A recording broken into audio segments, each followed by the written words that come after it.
Buenas tardes.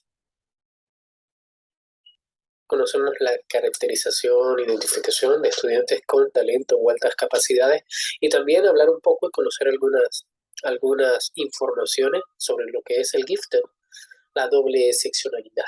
Es importante comprender por qué la población con talento o altas capacidades, al igual que la población con doble seccionalidad, no está siendo, cómo está siendo atendida a nivel de Latinoamérica. ¿En quién recae el trabajo de identificación, de diagnóstico y sobre todo hacer un seguimiento especializado en dicha población? Hoy conversaremos sobre estas características y el trabajo que se realiza, ¿ok? Ese diagnóstico, ¿quién lo hace? Pero vamos a adentrarnos un poco más sobre el tema en cuestión. Alumnado con altas capacidades nos dice que combina elementos propios de un buen sistema de tratamiento de la información. Aquí vamos a entender inteligencia elevada, con una alta originalidad y pensamiento divergente, creatividad con la motivación suficiente para garantizar la materialización de ese potencial.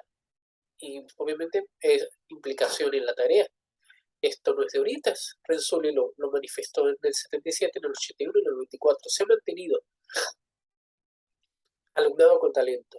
Cuando hablamos con talento, nosotros automáticamente identificamos de que sobrepasa las expectativas académicas, las expectativas, las características propias de cualquier estudiante, cualquier par, estudiante de su misma edad, en habilidades, como cuáles: talento verbal, creativo, lógico, matemático, espacial, social, musical y deportivo. Hay talento, hay avances significativos en cuanto a sus dotes en cualquiera de estas áreas.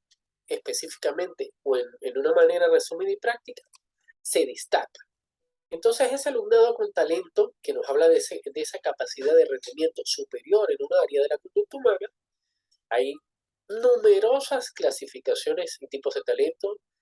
Hahn y Hyverhurst en el 57 hablan de intelectual, creativo, científico, social, mecánico y artístico. O sea, hacen referencia puntual en esos puntos, en esas áreas. Phoenix, en cambio, en el 64 propone un talento simbólico, talento empírico, estético, intuitivo, ético y sintético.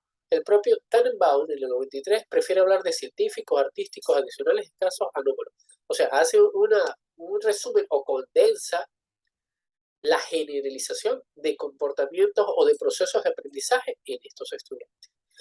Un alumno creativo utiliza el conocimiento de nuevas formas que produce varias soluciones ante problemas planteados.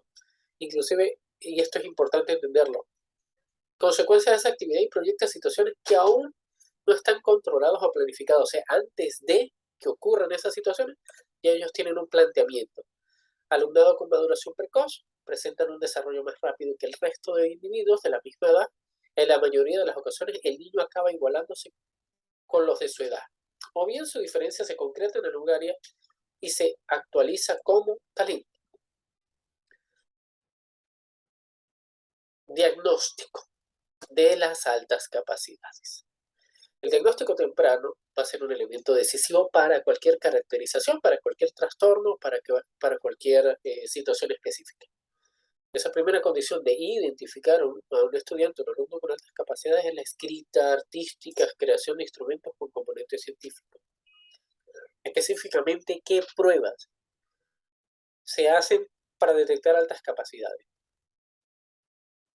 ¿Qué pruebas se realizan? Las pruebas más habituales son las escalas de Wechsler para niños, ITSI 4 y WIS 5, los test de Kaufman, K-ABS, y las escalas de inteligencia de Stanford-Binet, ISB-V, y las matrices progresivas de Raven. Estos son test psicométricos de inteligencia general. Dentro de esos test nosotros vamos a encontrar específicamente psicólogos, porque son de su aplicación, herramientas que inducen o que conllevan a conversar y a exponer el talento en estos estudiantes. Pero también nos encontramos con este término que nos puede llamar mucho la atención y es doble seccionalidad. Y este término de doble seccionalidad fue acuñado por James Gallagher para denotar a los estudiantes que poseen, y pendiente acá, altas capacidades intelectuales y a la vez algún trastorno o discapacidad. Remito acá la palabra discapacidad, creo que no la colocaría allí. Sin embargo, las estrategias de identificación y programas siguen siendo ambiguos. Por ejemplo, suelen diagnosticarse altas capacidades intelectuales con síndrome del sabio o altas capacidades intelectuales con trastorno del espectro autista nivel 1, anteriormente llamado, o en los otros manuales diagnósticos, síndrome de Asperger. En el DSM-5, la terminología utilizada es trastorno del espectro autista nivel 1. ¿Ok? Anteriormente, como les exponía, denominado síndrome de Asperger.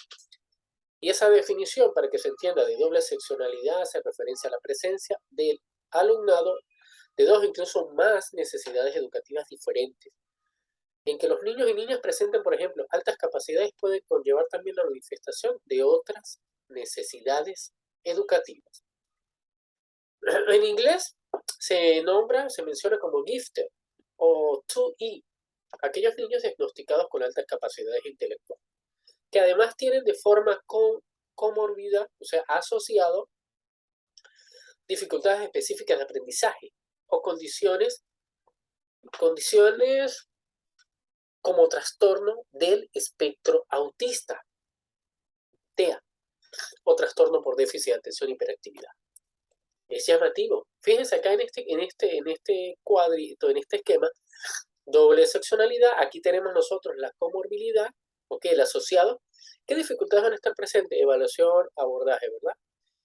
¿A qué va a estar asociado específicamente? ¿A qué trastorno? Condición. Tenemos autismo, tenemos TDAH y las dificultades de aprendizaje. Y es llamativo, y lo veremos más adelante.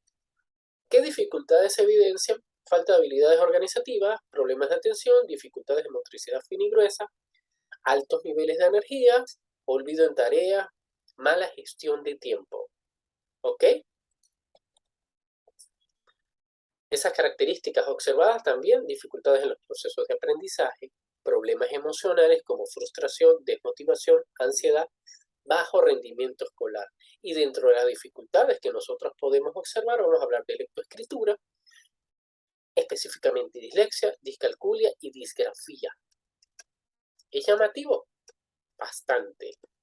Muy llamativo. Fíjense que ahí, y estamos hablando de estudiantes que pueden presentar fácilmente, luego de evidenciarse el registro de las pruebas psicométricas, un coeficiente intelectual, un IQ de 130, 140, 150, y nos habla a su vez de problemas de organización en tiempo, dificultades en los procesos de aprendizaje, y es llamativo, bueno, pero si el estudiante es muy inteligente, ojo, se tiene un coeficiente intelectual alto, sí, se maneja a profundidad temas, se conoce, tiene esa fluidez, tiene ese conocimiento previo, pero el desarrollo normal, por llamarlo de alguna manera, dentro de una institución educativa, dentro de los procesos académicos, de llevar registros, de tener sus cuadernos al día, presenta dificultades. Inclusive la parte de conducta se ve alterada o se ve afectada. Se pueden fastidiar con excesiva facilidad. Las normas les cuesta seguirlas. Hay otro punto muy importante que hay que denotar, y es que cuando el profesor que tiene enfrente no es dinámico, no es preciso, su pronunciación no es adecuada, su tono de voz no le gusta, no es organizado, este estudiante representa, o puede ser como la contraparte, puede incrementarse los niveles de inquietud, de ansiedad, de desapego, de desinterés, porque no siente conexión, no siente coherencia en la información dada. Y cuando la percibe, cuando percibe imprecisión de parte del profesional de la educación, créanme ustedes, y lo pueden indagar, son personas que no miden sus palabras. No es que te van a salir con una grosería, pero la terminología que puedan utilizar no va a ser la adecuada. Van a ser muy confrontativos. Cuando estén en desacuerdo, lo van a hacer saber. O simplemente van a ser oposicionistas con justa razón, con justa base, a la información dada. Si esta información no está actualizada, algún error, alguna omisión por parte del profesional de la educación, lo va a hacer saber, ¿no? Es como una característica, la humildad, la arrogancia puede estar presente. Y a veces, y lamentablemente me he encontrado con muchos casos, donde la soberbia, introducida por el grupo familiar, porque tú eres muy inteligente, tú no necesitas nada, tú no necesitas ningún apoyo, es el peor consejo, es la peor herramienta que aplican o desarrollan las familias que tienen dentro de sus miembros uno o más con talento o altas capacidades o con doble seccionalidad. No dejen de seguir el consultorio psicoeducativo online. Es una herramienta de aprendizaje constante y actualizada sobre todo. ¿Qué podemos hacer para conocer más sobre el talento y las altas capacidades, los procedimientos académicos? Pronto brindaré unos talleres bastante accesibles para que ustedes puedan a profundidad tener esa herramienta en casa a nivel internacional. Rompamos esquemas informándonos. La sapiencia es la mejor herramienta de debate. Muchas gracias.